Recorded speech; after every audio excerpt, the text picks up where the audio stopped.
Hey there, Knicks fans. How you doing? It's your boy Jonathan Macri with you for another episode of the Knicks Film School Podcast, another edition of 25 for 25. In case you missed the first episode, this is where we are ranking the best 25 Knicks of the last 25 seasons. So we are starting at the 2000-2001 season. We have already done an episode for number 25, Deuce McBride. Be sure to check that out if you've missed it.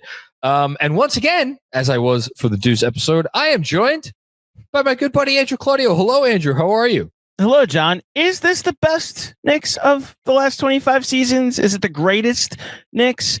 I framed it on all our graphics as the top 25 Knicks, because then it's just up to interpretation.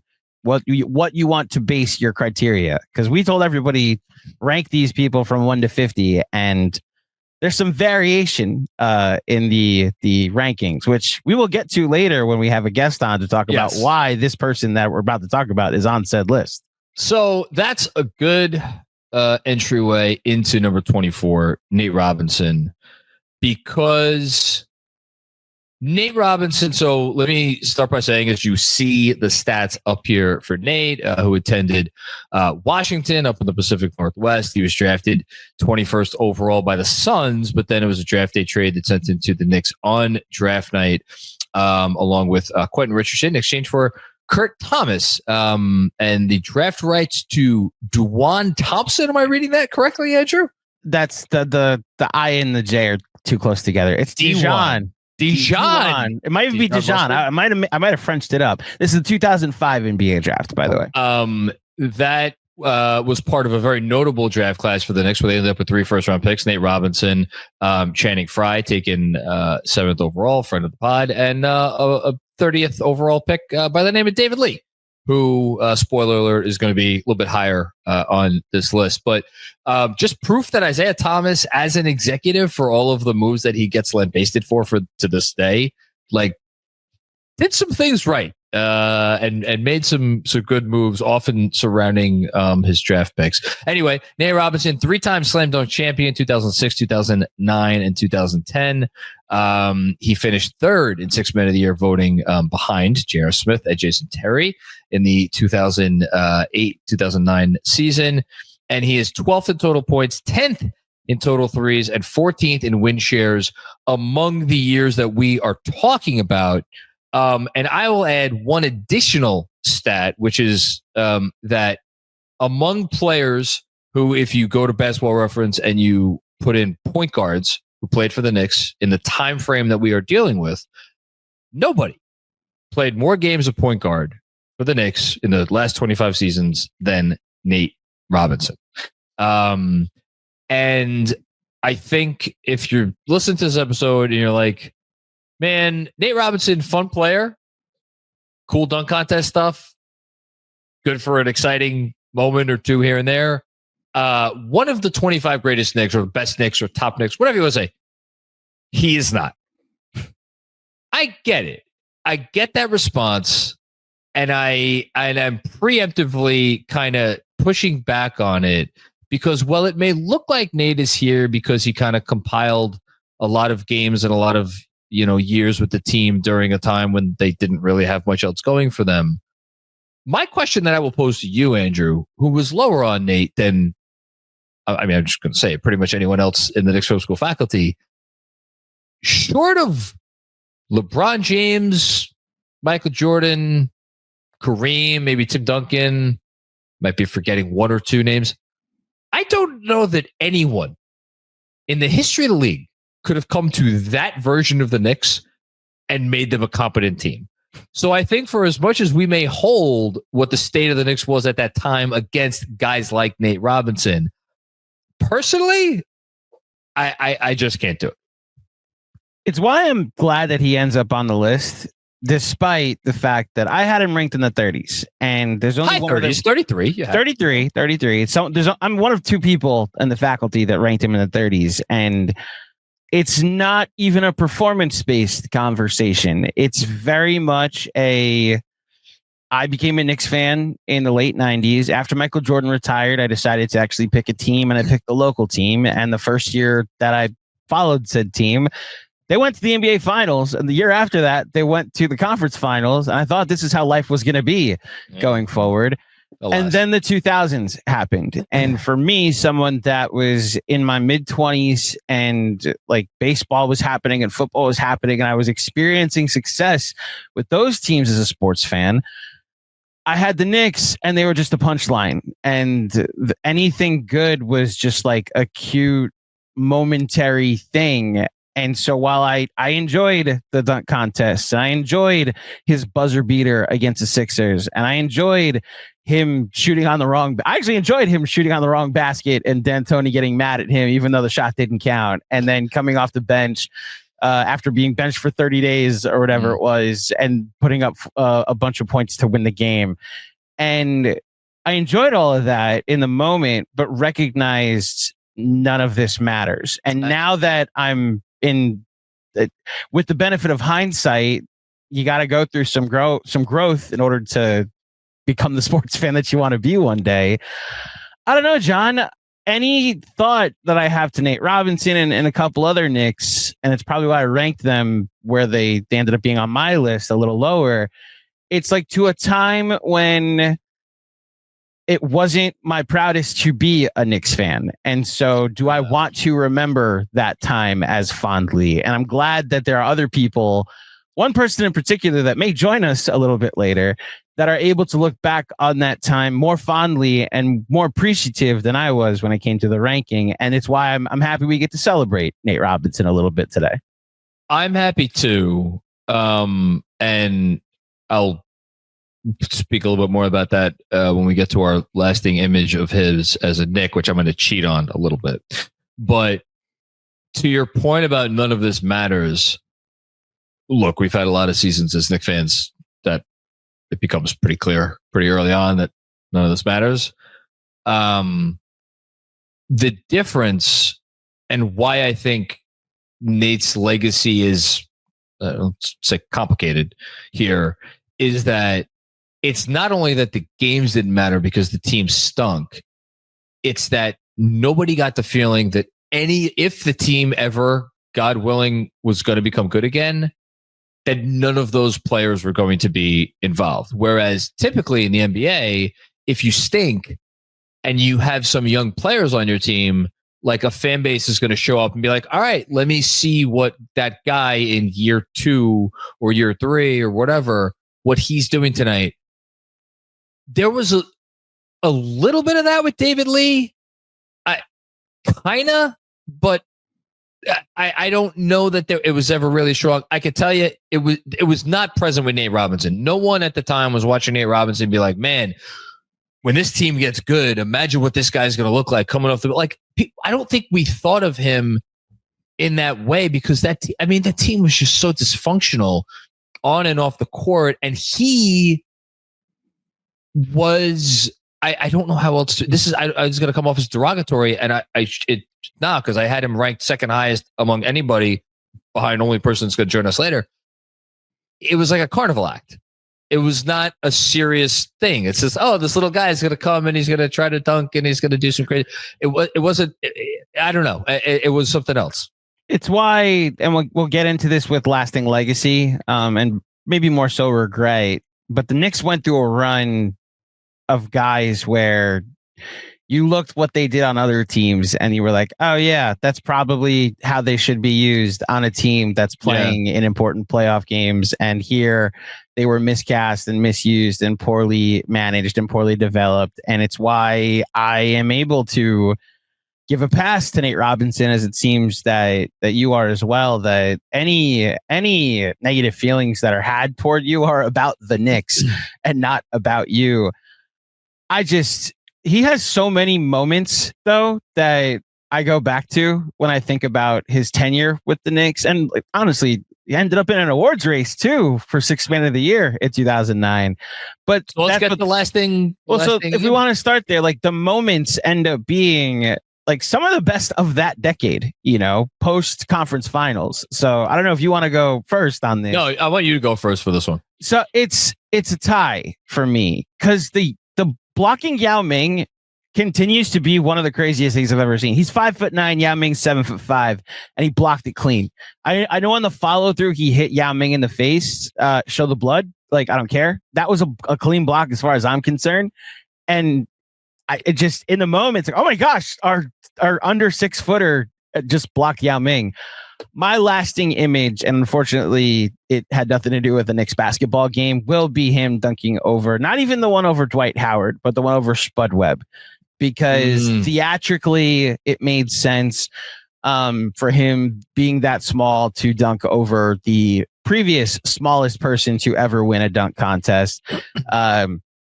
It ended up building a legacy because that night was the night that Andre Iguodala was supposed to win the slam dunk contest.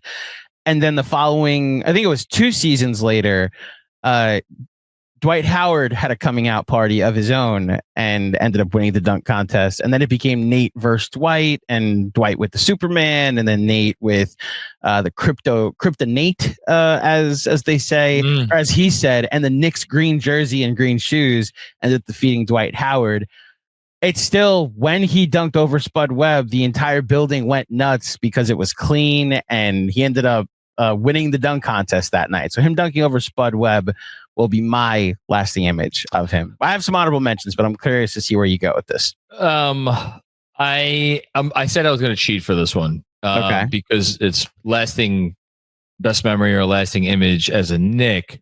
Mine comes not when he was not in a Knick uniform anymore. It was actually about a decade after he got traded, to October of 2018, to be exact. I was writing for some blog for Fansided, and I got an email saying, hey, there's an opportunity to go interview David Lee and Nate Robinson. I forget what the occasion was for. There was some product involved, whatever. I went and got to talk to both of them. I got about 5 minutes of one-on-one time with each guy. And I will never forget how genuine and he was really into it. And I brought up like some specific games and specific moments and stuff. And it was I was just going back to the article just to see if my memory served me correct. It was a game that I brought up where he had some crazy stat line, which included 5 steals. And I said this to Nate, and he's like, no. I had 6 steals. I'm like, the box score said he had 5. He's like, no, there was a moment in like the third quarter where this or that, and they didn't credit it with me. And he was just so into it. And you could tell this guy not only loved basketball, but really loved being a Knick and cared about his legacy as a Knick. And I forget if he was starting to go through, and that's the sad part of this, is like he's had some serious health issues in the last few years. Not sure if any of that had begun then or not, but like it was, he had kind of reached the end of his playing career. He had played overseas some, and I was just blown away by what a nice and kind person he was. And I just had such a pleasure talking to him. So that's going to be my answer to this question. I'm going to cheat. Clearly not in my honorable mentions was you getting to interview Nate Robinson, but that's a personal image. So that's a better memory than I think any of us could potentially give. Outside of like the guy that gave him a kidney a couple months ago, you probably have the best lasting image of Nate Robinson for sure. I might, yeah. My only honorable mention is him hitting the buzzer beater in the Larry Brown season. I remember going nuts for it and thinking, we got a squad. Like, this is when Channing Frye looks good, and Nate Robinson is finding a role under Larry Brown. They just beat Iverson. That was a day-night doubleheader with the Rangers that night too. And I remember the Rangers won. So the Rangers won their. I don't know if you know this. Like, you know how the NHL has shootouts now. Like, kids might not know that before the lockout in 2004 or 2005, whichever year it was, hockey used to end in ties. Like, they used to end in ties all the time. And then they went to a shootout post lockout, which was that first season. And that night, the Rangers won their first ever shootout. And everybody was like, oh, this is fun. I didn't know hockey does this. And it was like a banner day for Madison Square Garden during a decade where not many banner things happened. which we've already alluded to with the Knicks. Yeah. That brief hockey interlude was all to say that it was like a mid-Saturday afternoon game that Nate Robinson hit a big three to win it. It was clean. It was flush. And it might have been the ceiling of the season. And it was sometime in November, but it was still really fun. Yeah, no. And like, look, those teams were obviously, goes without saying, they were not good and very dysfunctional. But like, there were moments like the year he finished third in 6 Man of the Year voting. I looked it up, last week, like, as with like a month to go in the regular season, they were tied in the loss column for 8th. Now, nowadays, that's like, who gives a shit? But back then, that was like, it was a big deal. Quick break to tell you about America's first ever USDA organic THC gummy. You know the words. Shout out to Cornbread. Yes, Cornbread, the source of your healthy happy hour. It's a natural and healthier way to experience a carefree moment. Cornbread's THC gummies offer a balanced sense of happiness and relaxation. Well, how do they achieve that balance? My favorite thing about Cornbread is it's just the right amount for me as someone who is not a regular user of these sorts of products, but still wants to get that relaxation without feeling anxious or paranoid like some other cannabis edibles, which is why Cornbread's 1-to-1 THC to CBD ratio is perfect for me. They have 10 milligrams of THC per gummy, which is just the right dose, and it gives me everything I need without any of the stuff that I don't want. If you are looking for a healthier way to enjoy a carefree moment, you have to give Cornbread Hemp a try. They have created the first ever USDA organic THC gummy that is 100% legal. As a special offer to Knicks Film School listeners, you can get 30% off your first order. Just visit cornbreadhemp.com/KFS and use promo code KFS at checkout. Again, that's cornbreadhemp.com/KFS and use code KFS for 30% off your first order. Cheers to a healthier happy hour. So next up we have, wait, did we skip one? Nope, this is next. This is, oh yeah, that's right. Biggest regret. Okay. So biggest regret or something you wish would have gone differently or better, even if something was out of their control. Everything, John. Literally what? Everything. I'm saying everything. Everything. No, I'm gonna try to be a little bit more specific here. Watching, and we're gonna talk a little bit about this later with Mensa. Watching Nate Robinson as a Bull go toe to toe with LeBron James in the second round of the playoffs.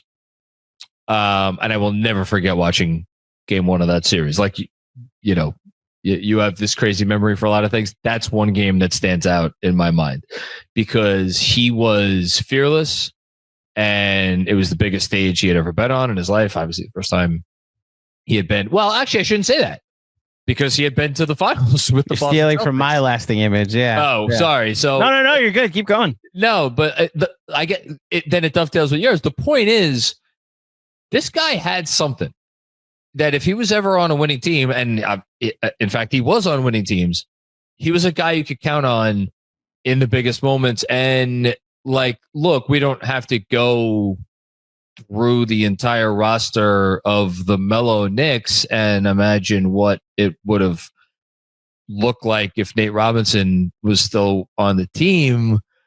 I mean, we could even go before that. And it's like, if Nate Robinson's still on the team in the 2010-11 season, or excuse me, the 2011-12 season, does insanity happen? Yeah. Like it's there's the what ifs. Like we could be here for a long time. But my point is, he had more to offer a winning team, and unfortunately, just didn't get a chance to do it in New York. So, in said first playoff run that he got to participate in, he went to the NBA Finals with the Boston Celtics. The Knicks traded him to the Celtics. I forget which salary dump that was. I'll look it up while you're back talking. then when Donnie Walsh was just anybody that is under contract for the summer of 2010, you're out of here. And Nate Robinson ended up with the Boston Celtics. And I believe it was the clinching game against Boston, where Nate Robinson came in with an injured Rajon Rondo and had like 10, 13 points. and helped close out the Orlando Magic. Then there's a finals game, if I remember right, where he and big baby Glenn Davis had a big fourth quarter during their run. That crazy image. Seeing Nate Robinson piggybacking Big Baby on their way back to the huddle after they've like put them up big against the Lakers. Like, yeah, I recognized, that's what a young player being used correctly on a team that knows what they're doing and how to build something means. And I alluded to this. I have this with so many Knicks. Trevor Ariza, how you doing? I got to watch you in an NBA Finals on a different organization. It was years later, but David Lee, got to watch you in an NBA Finals, which that will probably come up later in our list. Channing Frye, it was toward the end of your career, but got to watch you in an NBA Finals years later with a different organization. And there's just this long list, sort of about regret, of Knick players from the 2000s that you came here, the rot that was the New York Knicks took some of whatever you had progressing in your career, and you had to go elsewhere to actually gain any momentum in your career again. And thankfully, we don't have to worry about that anymore. Like that, we made it through that 2000s, and thankfully, Nate Robinson made it through to play some important playoff games as well. So, two things before we move on: the trade that sent Nate Robinson out of New York. He was traded with Marcus Landry to the Boston Celtics for J.R. Giddens, Eddie House, and Henry Walker. Billy Walker. Okay. Yeah. And a conditional second-round pick that did not convey. Also, fun fact, I did not know this until literally about 8 seconds ago. The first trade that Nate Robinson was ever involved in happened a year before he was drafted, when he was traded as a future first-round pick to the Phoenix Suns, and obviously the Suns traded the pick to the Knicks on draft night, by the Chicago Bulls in exchange for Luol Deng, or the draft rights to Luol Deng. So, okay. You started with the Bulls technically, I guess, and didn't finish with the Bulls, but played some important moments on the Bulls. Speaking of the Bulls, former Bulls coach Tom Thibodeau, former Knicks coach Tom Thibodeau, he's not here anymore. So our next question: what role would the Nate Robinson have on the current team? Becomes a little bit more interesting now that Mike Brown is the coach, and now that apparently there may be a little bit of a shift in some things that they are permitted to do. I mean, my assumption is that he would be on next year's team. I think he would be the ninth man. Yeah. Am I wrong to just assume that we have our Nate Robinson and his name is Jordan Clarkson? Here's the thing, though. I've something I've been thinking about, and we're not getting it too much into the weeds on this right now, but like, you could tell me that Jordan Clarkson is the Knicks, I don't know about sixth man. You could tell me that Jordan Clarkson is going to play a goodly number of minutes, and I would believe you. You could also tell me that Jordan Clarkson is going to play 18 minutes a game, 17 minutes, something like that, and I believe you.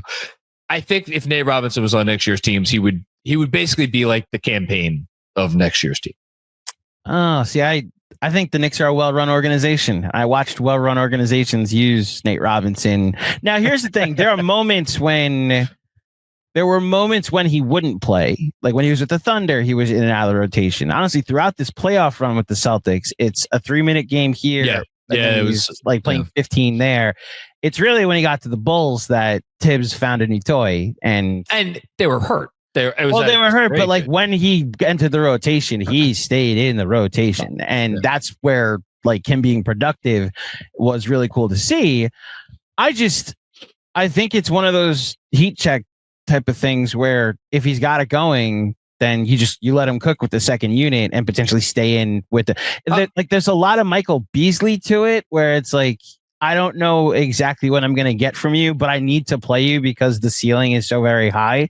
And I kind of view that with Jordan Clarkson, where you're a heat check guy. I agree, and I think that would be his most likely legacy on, like, I mean, if he was in the Knicks next year, if he was in the league, like, still, but I'm going to go like a step up And like, remember the conversation that was taking place in the NBA Finals for like, I don't know, a day with TJ McConnell, and people were like, what would it look like if they just let TJ McConnell be the starting point guard and put the ball in his hands for 40 pick and rolls a game or whatever?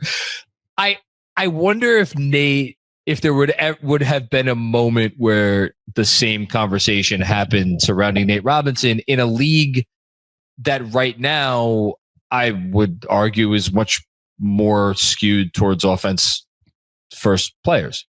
Well, even more so, John. Imagine Nate Robinson with space. Like he was playing in an era where his speed and his high flying ability was cute. Like, to your point, like it was more looked at as a trick than it was a productive skill. And now imagine him with more pace and space, maybe a team playing fast, and the ability to cook the second unit that has 3 shooters on the floor, and like a center gives him a pick and he's just downhill. Like we watched him. He's a pull-up game and he can get downhill. I would have enjoyed his second unit, like pick and roll with Cat. Imagine that, you know? So I think the more I go over it, you're right that maybe the campaign heat check is the role that he ends up with, and maybe he ends up out of the rotation every now and again, which is, again, where I think Jordan Clarkson could end up being. I just think Jordan Clarkson is more skilled on ball than campaign, which is why I think Nate is the perfect comp to that. Yeah. No, it's the obvious comp. Which will lead us to our last category. Lasting legacy with the team and with the fan base. It's a tricky one because of the whole conversation we had, the era that he played in, those teams that he was on. I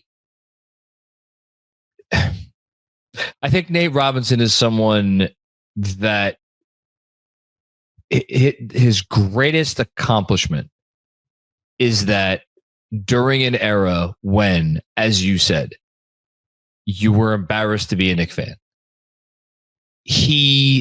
not that he like made you proud to be a Knick fan all of a sudden, but he at least made you smile. And that sounds kind of hokey, but I liked watching Nate Robinson. Nate Robinson always, like, when he did his thing, it always made me happy. I wasn't like, man, this sucks that this is the best thing that we have to root for. No, I just like, he was a guy that was easy to root for. I mean, his height, he was always the smallest guy in the court. And like, I'm sure I guarantee for a lot of people, his lasting legacy with Knick fans is the dunk contest. I remember them. They were cool. They mattered in the moment. They're lower on the list for personally for me. They're lower on the list. You mentioned his height, and we haven't really talked about like how 5'9" he was. You know, like extremely short. That 5'9" in shoes, exactly. Yeah. That type of height in a league of giants screams underdog, and he developed a pretty lengthy career as an underdog despite said physical limitations. And it's why, like, I had to shout out the Yao Ming block because it's a microcosm of his career. Like, there is a literal giant in front of you trying to score and you block them. So I will say my lasting legacy for Nate Robinson, though, I hope hasn't happened yet. I can't wait until he's recovered and can be part of the alumni brotherhood at a playoff game. Like, I cannot wait for the Nate Robinson on the Jumbotron applause and what he gets at some point during a Knicks playoff game, whenever he's able to. For those who don't know, he needed a kidney transplant for several months and got one early in 2025. So he's on the mend, on the recovery. There's a really good article in the New York Post from April if you want to read about the guardian angel, as he called it, that was able to flat out save Nate Robinson's life.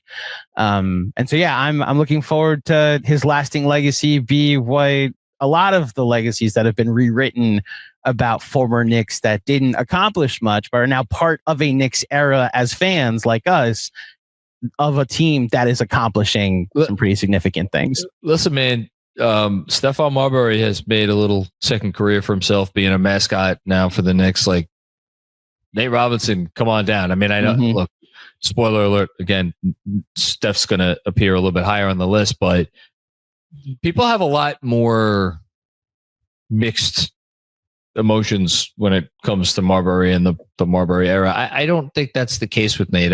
I really don't. And again, just to reiterate, a nicer guy you wouldn't meet. So on that note, speaking of lasting legacies and memories, we have a special guest that's going to join us now to talk about his memory and thoughts about the legacy of Nate Robinson. And you will hear him with me and Andrew right after this. Joining me now on the Knicks Film School Podcast, a friendly, familiar face who you have seen on many a Casual Friday, the occasional post-game live stream, lots of other stuff, because he is just the man. He is the people's champion, and he is someone who is going to come on here and defend a take. And oh boy, here we go. Mensa, how are you, sir? What's going on? I'm doing great, man. Here to stand my ground and and have some good Knicks basketball talk. So for the 25 for 25, like we have the whole spreadsheet. I did not spend too much time looking at whether certain folks had certain players ranked in certain spots that were maybe a bit different from how other folks here at KFS had those same players ranked until today, when Andrew Claudio, and thank you for reminding everybody that Mensa is also on Twitter Spaces KFS Study Hall. Thanks, Andrew. You're welcome. Appreciate that. In case anybody wanted to know that we have a Twitter Spaces show, or at least if people on the show want to know that we have a Twitter Spaces show named KFS Study Hall that you can hear Mensa prominently on. There you go. Every weekend. I said many other things. Many other things. This falls under that category. Anyway, until today, I don't know if it's okay that I say that we're recording this on July 31st, but a week ago, when you were listening to this, and looking at Nate Robinson's ranks from everybody here at the faculty, and there was one number that stood out. And I will preface this by saying, before I say what your ranking was, I thought I was a little high on Nate. And sure enough, were it not for you, I would be tied for the highest ranking for Nate Robinson with, let's see if I could find this with Jeff. It's Jeff, yeah. With Jeff, who we both had Nate at 23. And yet, our rankings of 23 and a couple other moderately high rankings, Mark had him at 25. Jeremy had him at 25. I don't know. I'll leave it to Andrew to whether he wants to share where he had Nate, although I have a feeling that'll come up.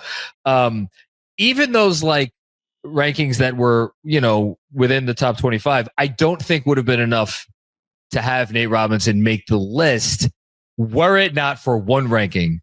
And that ranking is from you, my friend, who said that Nate Robinson is the 10th greatest Knick of the last 25 years, to which I will just turn over to you. What do you have to say about Nate Robinson? So I think it's always important for us to not forget that we are Knicks fans, and the emotional experience of fandom is what ties us together, right? We experience things emotionally more than we experience things on a spreadsheet, even though like understanding the game the way DJ will break it down, or even the way you or Jeremy will break it down from different angles and perspectives, it enriches and enhances our experience. The experience is inherently emotional. So I'll take you back. It's the sauce. We put the sauce. The pasta is what you're talking about. They're right. The gnocchi, exactly. Well. Yes. The gnocchi, the penne, the cavatelli, whatever you want to call it. But yeah, it really isn't all the same. But before we get sidetracked here, so I was born in 1994, and I became a serious diehard Knicks fan in the year of 2007. So I became a Knicks fan in the void years, right? And in those void years, there were very few things for me as a middle school student to cling to when I had friends who were rooting for Kobe Bryant and LeBron James and Carmelo Anthony as a Denver Nugget and Dwayne Wade in the Miami Heat. I even had some Spurs fans, some Pistons fans. And here am I, this lowly Knicks fan. And in order for me to get through those years and remain loyal to the New York Knicks the way I was, I needed something. And here comes this 5'9" guard out of Washington, drafted 21st overall in the 2005 draft. And he is just an electric factory, right? His numbers aren't the greatest. I think he averaged like 13.4 points a game during his 4.5 seasons as a New York Knick. But when I think about what made him great, it all boils down to my emotional attachment to just needing a player to cling to during, and I feel like I speak for a generation of Knicks fans here who were born in that mid 90s range, where it's like we're watching this team that sucks and there's nothing there for us. But those dunk contests, right? I mean, the dunk contest it doesn't mean anything in the grand scheme of things. But to be the only basketball player to win 3 slam dunk contests in the history of the league, that has to count for something. And it won't count. It won't get him into the Hall of Fame. It won't get him on any All NBA list, and it didn't. The highest, I think, accolade he's ever gotten was he ranked 3rd in 2009 for Sixth Man of the Year. Do you know, by the way, the 2 players who finished ahead of them? In 2009, I want to say... I'll give you a hint. One of them is Jamal Crawford.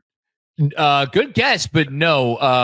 The hint I was going to give, which you might have guessed Crawford anyway, is a player that will appear ahead of Nate Robinson on this very list. He was not a Knick when he finished ahead of him for Sixth Man of the Year voting in this. 2009. Denver Nuggets. Yes. One J.R. Smith. J.R. Smith finished second, and Jason Terry, perhaps the prototypical 6th man of this era, finished first. Yeah. Okay. Yeah. That makes a lot of sense there. Anyway, sorry, I cut you off. No, that's fine. So just because of the emotional attachment that I have to Nate Robinson, and for him being the one basketball player. Of course, there's also David Lee from that era. There's also the D'Antoni Hope that amounted into honestly nothing from that era. There are a few things that I remember fondly as a Knicks fan. The Wilson Chandler versus Danilo Gallinari debates that I used to have with my only other friend who was a Knicks fan at the time. But Nate Robinson was somebody who made me proud to be a New York Knicks fan. And to do that during that decade is a mountainous task. And that is why I have him ranked 10th as the 10th greatest Knick of the 21st century. So here's why I respect. I think he is the 10th greatest Knick of the last 25 years? No, because if I did, I would have ranked him there. But I will say this. I think and I'm not going to get too far ahead of ourselves here because we got a whole list that we're going to be going through over the course of the summer. I think there is a pretty clear, for me at least, top 10, around top 10. Maybe it's 9, maybe it's 10, maybe it's 11. But I think there's an upper echelon of a top, at least as our rankings see it, a top 3. And then there's like 4 through, again, I don't want to give too much away, but there's like that next tier. After that, I do think there's a healthy bit of room for interpretation, and much of that does come down to exactly the thing that you are talking about, which is what was your experience like watching this player, and what was the connection you developed watching the player and the team that he played for, and the dichotomy between those two things. Because if God bless you for becoming a Knick fan during that era, I don't know how you did that, but if you were becoming a Knick fan during that era, I can't imagine any better reason to love a player more than someone just becoming a Knick fan at that time than to love Nate Robinson, because it's not that there weren't good or talented players around him. There are going to be several other players from those teams who are going to make this list and be higher than Nate. But it was so hard to watch some of those players and not draw negative associations. Like, again, we're going to have the Marbury discussion when we have the Marbury discussion, but like after that first year, it was like there was just negativity that swirled around, some of which was reasons that were out of Stephon Marbury's control. Nonetheless, that was the reality of the situation. And then you mentioned David Lee, who's the only other guy from that era that was just like, it was hard to, you couldn't hate David Lee. But David Lee was, I don't know how, he was kind of boring. I mean, it was what it was. Nate Robinson was many things. Boring was not one of them. And just the last thing I'll say, it's because you said like, yeah, he didn't average that many points. And that's partially because he didn't play a whole bunch of minutes. If you look at his per 36 minutes stats for the Knicks over the course of 4.5 years, 18.2 points, 4 assists, and then maybe my favorite stat, one of my favorite stats of this whole freaking list, 4.2 rebounds per 36 minutes for, what was his listed height? It was 5'9". 5'9". 5'9". Getting 4 rebounds. That's crazy. I mean, that's kind of insane. And like, look, was, an effective field goal percentage under 50%. So not the best even in that era. But like, man, what I couldn't get past it, and I wrote about Nate, already for the newsletter. How do you hold any of the bad stuff that was happening on those teams against him? Because that dude came in and he did exactly what a 6-man is supposed to do every time he checked into the game. Sometimes he had it, sometimes he didn't. But like, you always knew what you were going to get, and I think that I for one appreciated that about him. Yeah, and I think that's kind of just what I saw from him night in and night out. And like, to me, his seminal moment as a New York Knick was coming off the bench after being benched for 30 days and scoring 41 points against the Atlanta Hawks.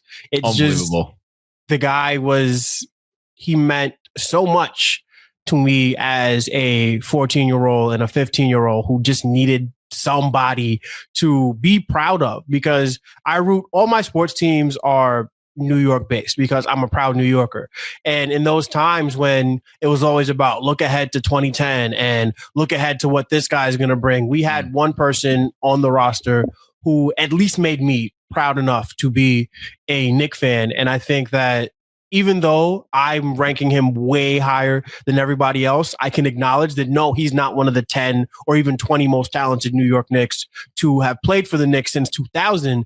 But just because I refuse to let go of what fandom is to me, because sometimes we can get too bogged down in all of the auxiliary stuff. It's an emotional experience at its heart. And I remember the feelings that watching Nate Robinson made me feel. And that's why I put him in my top 10.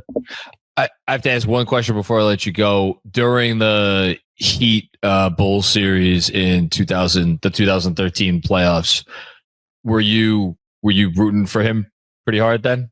Yeah, I was definitely rooting for him just because that was my guy. And it really would have been great to see LeBron lose. But you know how that went. It didn't go that way. But yeah, absolutely, man. Nate Robinson being able to, and it was also a Tibbs thing too. I was like, look at this guy who is coaching, because it's funny because I had so many arguments about how Derrick Rose, when I was in high school, Derrick Rose was the most overrated MVP of all time at the time, and that he robbed LeBron James. I thought LeBron should have got it. And to watch my guy, Nate Robinson, go in and fill that role, fill that gap. I'm like, you see, had a great coach, had a great team around him, didn't deserve it. Let's go, Nate Robinson. It was just, you know me, I've been developing agendas my entire life. So that was just one of my baby agendas way, way, way back. If I can add to that playoff run, I mean, he had that great game 1 against the Heat when the only game that the Bulls ended up winning in that series in the second round. Who did they knock off in the first round? But little brother who just moved into town to try and take over the city, and Tibbs with Luol Deng on an IV in the hospital still found a way with Nate Robinson and Joakim Noah and company, without Derrick Rose in street clothes, as they say, to knock off the Brooklyn Nets in 7 games at what is now known as the Barclays Center. So Nate Robinson, the Barclays Center. Game 4 of that series. I honestly don't have any recollection of this game, even though it's a triple overtime, 142 to 134 win in game 4 that put the Bulls up 3-1 in that series. Nate Robinson, 34 points, 14 to 23 from the field. Quite a performance by your guy there. Can I do the thing there, Sure. John? Can I do the thing? Please. So late third quarter, Oh my God, you're insane. Nets are up. Nets are up by 20. I remember the Darren Williams shot, and it's like, oh my gosh, they're gonna go, like they're gonna tie the series. Good. And the Bulls just go on a run led by Nate Robinson and the second unit. They come back to tie it, and then of course go into triple overtime. And that's one of those games you never forget. Then after the game, every Bull is on like ICU watch, like, because Tibbs was like, I have 5 guys I trust to get me through this triple overtime. Well, they limp their way through the next 2 games and then find a way to win in game 7 in Brooklyn. I mean, I'll just add, because I'm looking at the box scores for his playoff run there. Before that, in the first 3 games of that series, Nate Robinson had played 20 minutes, 26 minutes, and 16 minutes. That game, the triple overtime game, 28 minutes and 32 seconds. For the last 8 games of the Bulls playoff run, dude averaged 39 minutes a game because Tibbs was like, found a new toy. I think I got something. He found a new toy. Shout out Emmanuel Quickly. Shout out Juice McBride. You know the deal. Yeah. All right, I'm going to play you and never play anybody else. Got it. Look, I already said this in the first part. I'm probably a little low on Nate Robinson for the opposite reason. Mensa, when I came to the Knicks, the first thing I experienced was a run to the NBA Finals. And then the next thing I experienced was a run to the conference finals. And then it wasn't that for a very long time.